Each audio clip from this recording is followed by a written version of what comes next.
Hi, this is Ryan Hass, co-host of the Beijing Brief podcast. I'm here with my friend and colleague, David Edelman. Hey Ryan, good to see you. Good to see you. We are in Geneva, sunny, summery Geneva today. David, why are we here?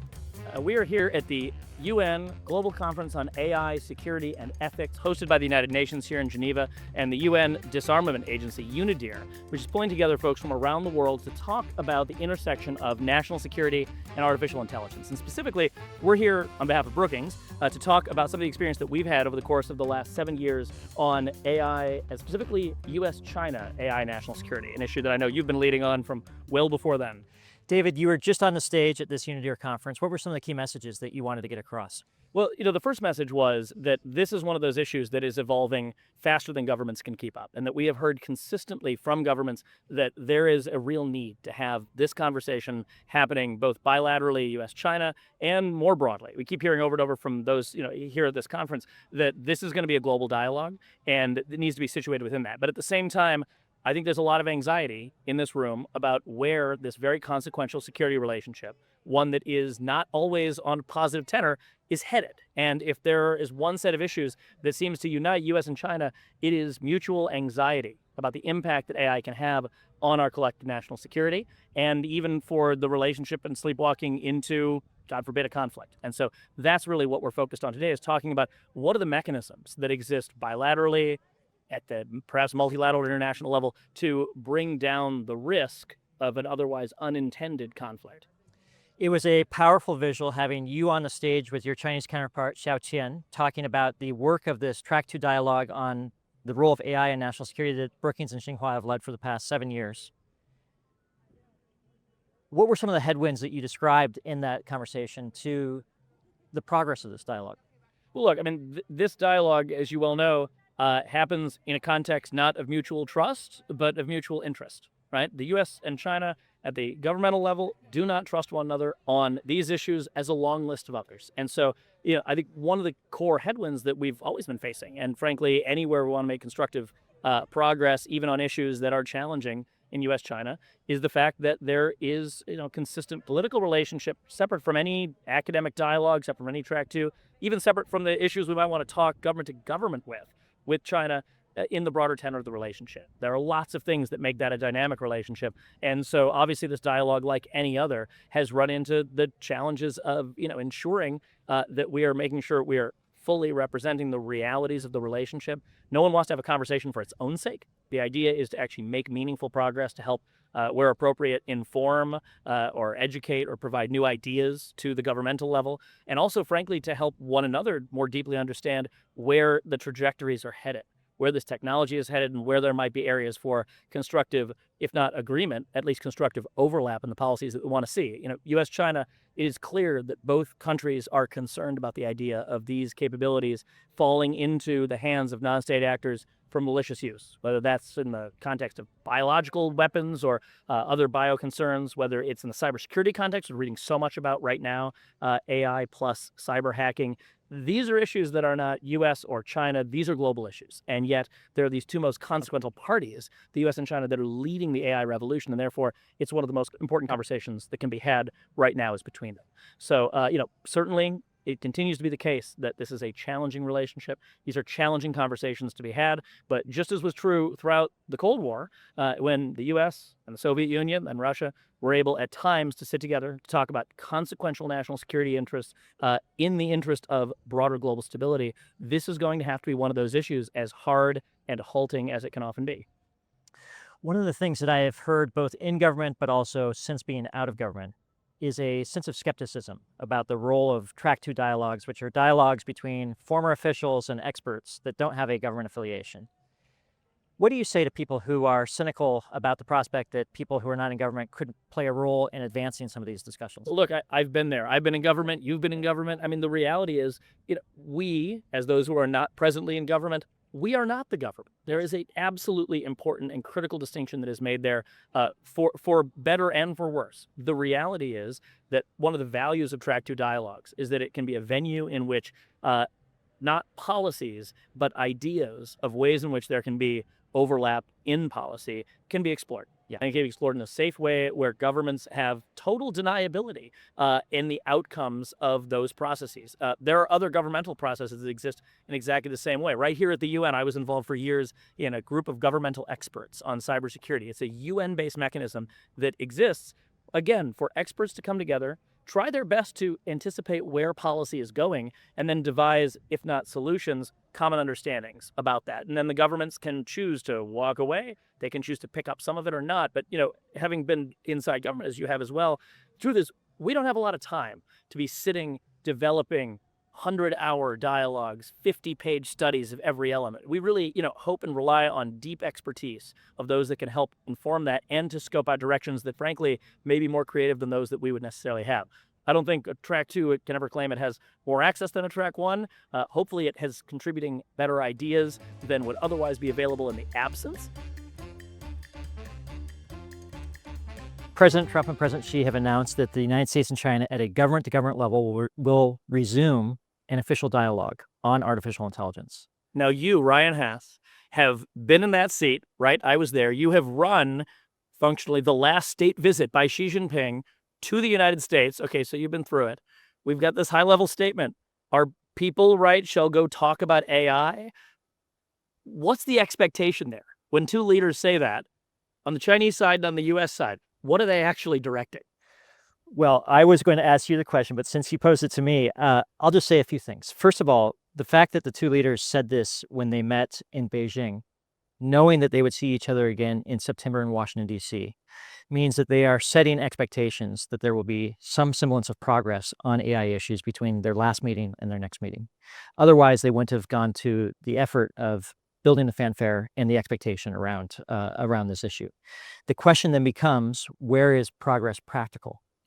And on that, I think that we need to learn a lesson from the last administration. The Biden administration tried once to have an AI dialogue with the Chinese. It didn't go great, as I understand. It was shambolic. Okay. Diplomatically unprepared.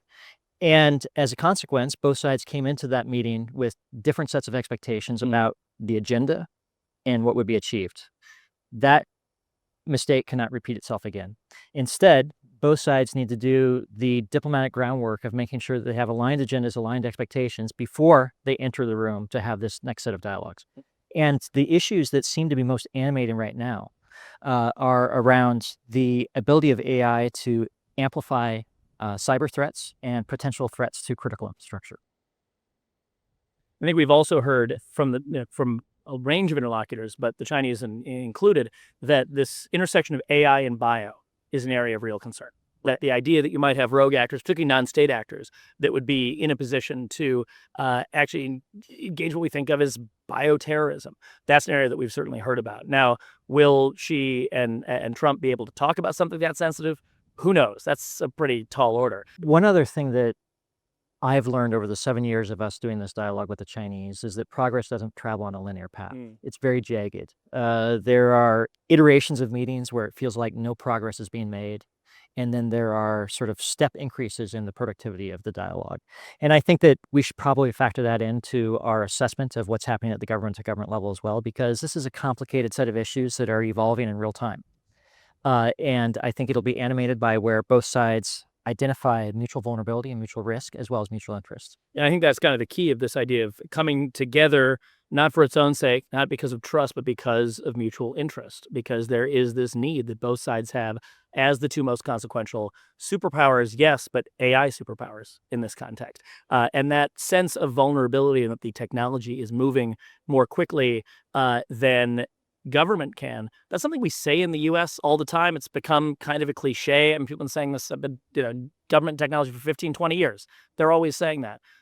To hear it out of Beijing, the idea that technology is moving faster than they would say even their own government can keep up, that's actually a really important statement. I think it shows that even at this time of tension as we had under the Biden administration, obviously tensions persist now under the Trump administration, the idea that this is going to be an area where these two leaders think there either can or, more importantly, has to be some area of mutual agreement or mutual pursuit, that strikes me as pretty significant. And I'll just say, as someone involved in technology and foreign policy for a long time, if you told me that you had the President of the United States, the President of China sitting down, and one of the top 5 issues on their agenda would be AI or any tech issue at all, that's remarkable.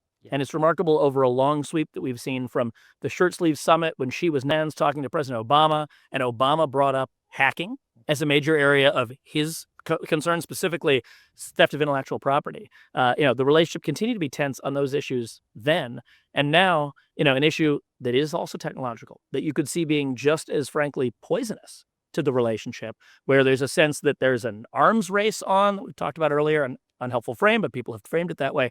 The idea that these leaders are saying, hey, you know what? We might be racing. We might have competition here. We might not trust how one another approaching it, but we absolutely have to talk because this could be fundamentally destabilizing to our relationship. And as a result of that, to the global security picture. That to me is a pretty important tell and an interesting point of real nonpartisan continuity across administrations in the U.S. as well. I think that's a great point. But your other point is also really valid, which is that even though the United States and China are the two dominant actors in the space, they are not the only actors. We've just spent the last 2 days at the United Nations listening to counterparts from around the world talking about governance issues. What are some of the things that you've heard? What I've been surprised by most is the creativity or the range of ideas that people have about how to get their hands around this global AI governance question, which is not just one question, to be clear. AI governance is happening at every level. It's an economic issue, it's a national security issue, and beyond. But, here at the UN, we're the UN in Geneva, right? And which agencies and organizations live here? The ITU, the International Telecommunications Union, the United Nations Disarmament Agency is here. The International Atomic Energy Agency is also in Europe.